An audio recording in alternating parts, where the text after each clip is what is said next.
Welcome to IBTV. గుంటూరులో smiling Bharat 2.0 కార్యక్రమం భాగంగా కేర్ డెంటల్ కాలేజ్ డాక్టర్లు, విద్యార్థులు భారీ ర్యాలీ నిర్వహించారు. స్టార్ గర్ల్స్ హై స్కూల్ వద్ద ప్రారంభమైన ఈ ర్యాలీ కలెక్టర్ కార్యాలయానికి చేరింది. డాక్టర్ రోమా, డాక్టర్ మొహమ్మద్ సోహెల్ ఈ కార్యక్రమంలో పాల్గొన్నారు. ఈ సందర్భంగా డాక్టర్ సోహెల్ మాట్లాడుతూ ఎత్తుపళ్ళు, వంకరపళ్ళు, ఇతర దంత సమస్యలపై ప్రజల్లో అవగాహన కల్పించడమే ఈ ర్యాలీ ఉద్దేశమని తెలిపారు. ఆరోగ్యకరమైన జీవితానికి దంత సంరక్షణ ఎంతో ముఖ్యమని, ప్రతి ఒక్కరూ పళ్ల సమస్యలు నిర్లక్ష్యం చేయకుండా సమయానికి వైద్యులను సంప్రదించాలన్నారు. క్రమం తప్పని పళ్ల శుభ్రత, సరైన ఆహార అలవాట్లు దంత సమస్యల నివారణకు దోహదం చేస్తాయని సూచించారు. స్మైలింగ్ భారత్ 2.0 ద్వారా ప్రజల్లో ఆరోగ్య అవగాహన పెంపొందించడం లక్ష్యమని, దీనికి అందరూ సహకరించాలని పిలుపునిచ్చారు.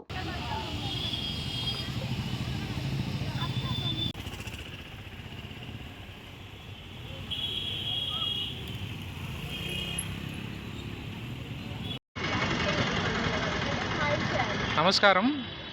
ఈరోజు కేర్ డెంటల్ కాలేజ్ తరపున ఇండియన్ ఆర్థోడాంటిక్ సొసైటీ వాళ్ళు పాన్ ఇండియా అఫీషియల్ ర్యాలీ చేశాము. ఇది ర్యాలీ దేనికంటే ఎత్తుపళ్ళు, వంకరపళ్ళు అవగాహన కోసం, ఓరల్ హెల్త్, డెంటల్ హెల్త్ అవగాహన కోసం ఈ ర్యాలీ చేయడం జరిగింది. ఈ rally pan India official rally from north India నుంచి south India, Kashmir to Kanyakumari అన్ని డెంటల్ కాలేజెస్లో స్మైల్ టార్చ్ అని వెళ్ళడం జరుగుతుంది. ఆ స్మైల్ టార్చ్తో students department of orthodontics from care dental college ఈ ర్యాలీ చేయడం జరిగింది. Thank you.